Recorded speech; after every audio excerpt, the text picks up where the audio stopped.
Before we dive into today's story, I wanted to take a quick moment to talk about this channel. We're a community dedicated to respectfully remembering the victims and uncovering the facts behind true crime cases and unsolved disappearances. If you value this approach and want to support respectful storytelling, becoming a subscriber is the best way to never miss an update. If you find our work meaningful, leaving a like helps immensely in bringing these important stories to a wider audience. In the comments, we encourage you to share messages of remembrance for the victims or thoughts on why it is important to keep these cases alive. Let's keep the discussion respectful and focused on the facts. Your support is what allows me to continue this work with the care and dedication it deserves. Now, let's get into the case. In the final days of January 2013, Elisa Lam, a 21-year-old Canadian student from Vancouver, British Columbia, was on an adventure. She was traveling alone down the west coast of the United States, a journey documented through her vibrant Tumblr blog, where she shared thoughts on life, her travels, and her personal challenges with an online community. Described by friends and family as bright, artistic, and introspective, Elisa was navigating the complexities of early adulthood while managing bipolar disorder, a condition she openly discussed. Her trip included stops in San Diego and Santa Cruz before her fateful arrival in Los Angeles. On the 26th of January 2013, she checked into the Stay on Main Hotel in downtown Los Angeles, seeking affordable accommodation. Unbeknownst to her, this hotel was part of a building with a notorious legacy, the Cecil Hotel. The Cecil Hotel, opened in the 1920s, stood as a grim monument on Main Street, bordering the city's infamous Skid Row district. For decades, it had been a revolving door for transients, a site of profound despair, and a backdrop for death. Its history was steeped in tragedy, with numerous reported suicides and violent deaths within its walls. It was also tangentially linked to American crime lore, having been a temporary residence for serial killers Richard Ramirez, the Night Stalker in the mid-1980s, and the Austrian murderer Jack Unterweger in 1991. By 2013, parts of the Cecil had been rebranded as the Stay on Main, a budget hostel attempting to cater to tourists and backpackers, yet it could not escape its ominous past. Elisa Lam, a young woman on a journey of self-discovery and exploration, had booked a bed in a shared fourth-floor room in this institution of urban decay. Her initial social media posts from LA were upbeat, though she mentioned in a postcard to her parents that she was being cautious. The contrast between her hopeful digital persona and the Cecil's sordid reality could not have been starker, setting the stage for a mystery that would eclipse the hotel's already dark reputation. Elisa Lam's stay at the Cecil was brief, and, in its final days, marked by concerning behavior noticed by the other guests. Sharing her room, reports later indicated she had been acting erratically, leaving bizarre notes, talking to herself, and appearing paranoid. This behavior prompted her roommates to complain to hotel staff on the 31st of January, but no formal wellness check or intervention was initiated. Later that same day, Elisa was captured on the hotel's elevator security camera, an encounter that would become the central, puzzling artifact of her disappearance. The grainy, time-stamped footage shows her entering the elevator alone just after 9:30 p.m. She proceeds to press multiple buttons in a rapid sequence, but the doors fail to close. What follows is a 4-minute display of perplexing and anxious behavior. Elisa peers out of the elevator doors into the hallway, at times leaning out as if looking for someone, or speaking to a person just out of view. She gestures with her hands, seemingly in conversation. She retreats to the corner, hiding, then darts out to look again. Her movements are fluid yet strange, almost dance-like, but underpinned by a palpable tension. After this prolonged interaction with an unseen presence, She steps out of the elevator, and the footage ends. This was the last confirmed sighting of Elisa Lam alive. Her disappearance was not immediately treated as urgent. When she failed to check out on the 1st of February, hotel staff assumed she had left without settling her bill. It was her parents in Canada, unable to reach her for days, who grew frantic and contacted authorities. The Los Angeles Police Department, LAPD, initiated a missing persons investigation on the 6th of February. Detectives scoured the Cecil Hotel and its surrounding Skid Row neighborhood, a daunting task given the area's transient population and the hotel's labyrinthine layout. Finding no trace of her, investigators made a critical decision to seek the public's help. On the 13th of February, they released an edited, 2-minute version of the elevator footage. The video, devoid of audio and context, was instantly and explosively compelling. It spread across social media platforms and news outlets worldwide. The internet descended upon the mystery with armchair detectives analyzing every frame. Theories proliferated. Was she fleeing from an attacker? Was she experiencing a severe psychotic episode, potentially a manifestation of her bipolar disorder? Could the elevator have been tampered with, and was she interacting with a hidden assailant? The silent, jerky footage offered no answers, only a haunting narrative void that the public rushed to fill. The case of a missing tourist had transformed into a global digital obsession. For nearly 3 weeks after the elevator video gripped the public, the search for Elisa Lam yielded nothing. Meanwhile, guests at the Cecil Hotel began complaining about issues with the water supply. Starting around the 10th of February, people reported alarmingly low water pressure from their taps, and some described the water as having a dark color and a foul, unsettling taste. Hotel maintenance initially checked the plumbing within the building but found no obvious cause for the contamination. The complaints persisted and grew more urgent finally. On the morning of the 19th of February, a maintenance worker named Santiago Lopez was sent to investigate the hotel's rooftop water tanks. The Cecil Hotel had 4 large, cylindrical, 1,000-gallon tanks that supplied water to the entire building. Upon opening the heavy hinged lid of the southeast tank, Lopez made a horrific discovery. The body of a young woman, later identified as Elisa Lam, was submerged inside, floating naked and inverted. The LAPD was immediately called, and a complex operation to retrieve the body commenced, confirming the worst possible outcome. The discovery raised immediate, disturbing, and almost insurmountable questions. How did Elisa Lam end up in a locked, restricted, and highly inaccessible area? Roof access at the Cecil was supposed to be secured by a door that required a key and was fitted with an alarm. The water tanks themselves were large industrial vessels with heavy lids that were difficult to lift. The idea that Elisa, by herself, could have circumvented these physical barriers seemed implausible to many.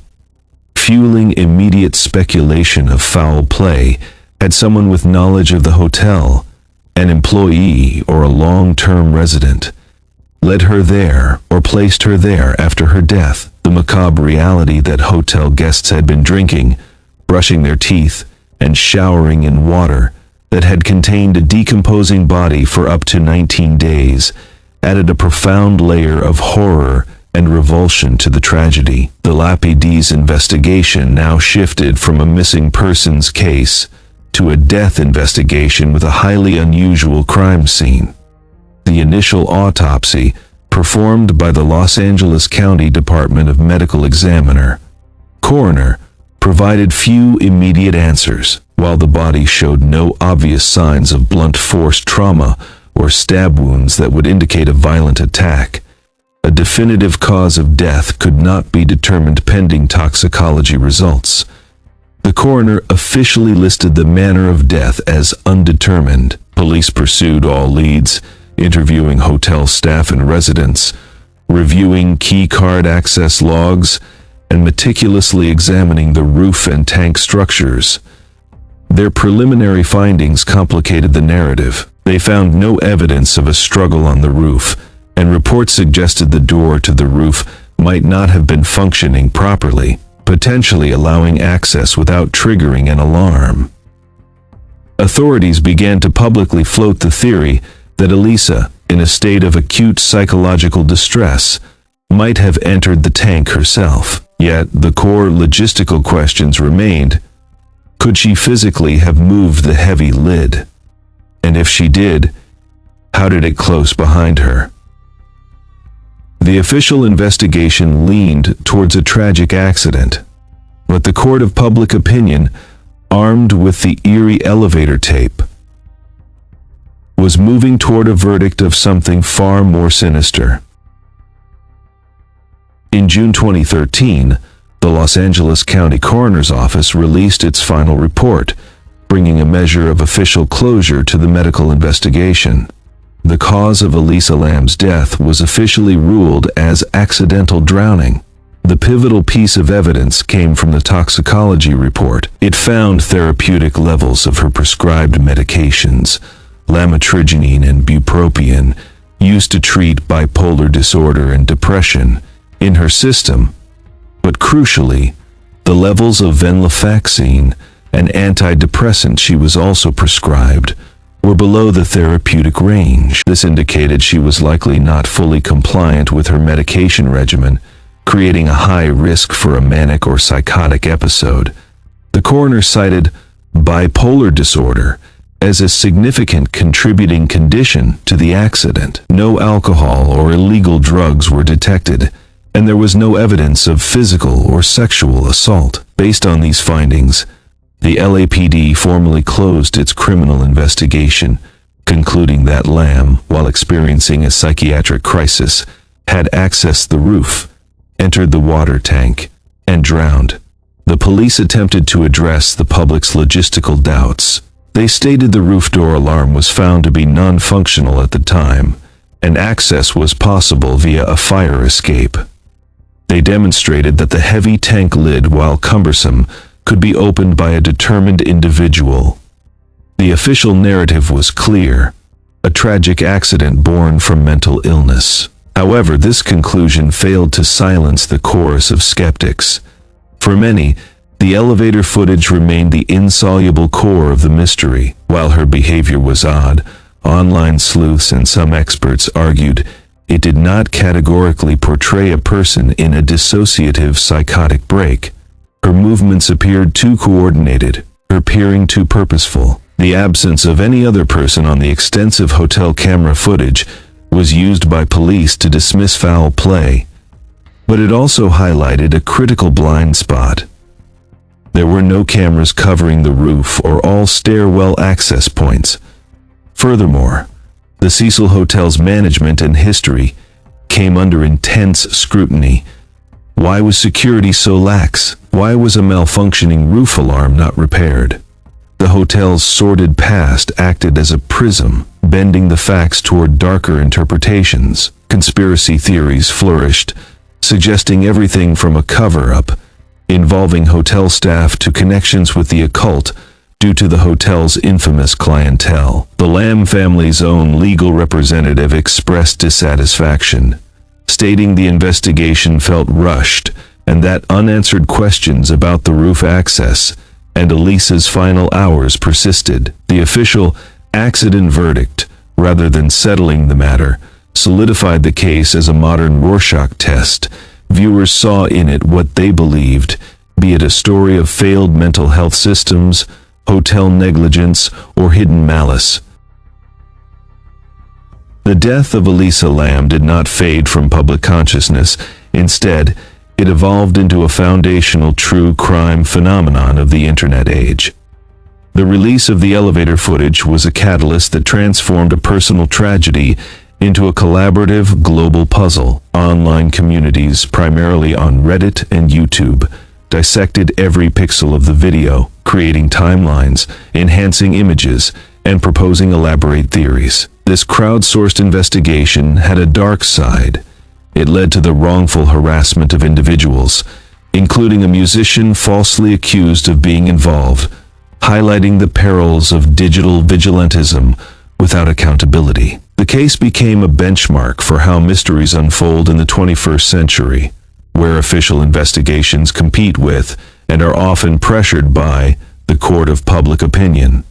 The Cecil Hotel as an entity found its infamy renewed and magnified. It became a site of dark tourism, with visitors seeking out the location and sharing their experiences online. In 2021, Netflix released the docuseries Crime Scene, The Vanishing at the Cecil Hotel, which brought the story to a massive new audience, but also faced criticism for sensationalism and for exploiting the tragedy without adding significant new insight, particularly distressing to Elisa's family. The series, like the online discourse before it, often overshadowed the central human element, a young woman struggling with mental illness. Meanwhile, the hotel attempted its final metamorphosis, undergoing a multi-million-dollar renovation and rebranding in an effort to shed its sinister reputation, a task as daunting as trying to cleanse its own water tanks a decade prior. Ultimately, the enduring fascination with the Elisa Lam case rests on a painful duality. From an official standpoint, it is likely a closed case, a tragic accident where a vulnerable individual, far from home and potentially in crisis, encountered a fatal hazard in a poorly secured environment. It speaks to systemic issues of mental health awareness, traveler safety, and building security. Yet, the cultural footprint of the case is built on the eerie, unresolved narrative of the elevator tape. That silent, 4-minute clip is a perfect digital ghost story. It presents a sequence of events that feels ominously significant, yet eternally opaque. Elisa Lam is remembered not just as a victim of drowning, but as the protagonist of one of the internet's most haunting mysteries, a figure forever peering out from an elevator door, caught between a known beginning and an inexplicable end, ensuring her story continues to ripple through the depths of online lore. As we conclude today's story, let's once again remember the lives affected. If you found this exploration meaningful and want to support respectful storytelling about real cases, please consider leaving a like. It helps more than you know. To stay updated with our deep dives into unresolved histories, hit that subscribe button, and in the comments below, feel free to share a thought in memory or why you believe remembering these stories matters. Thank you for watching and for being a part of this thoughtful community.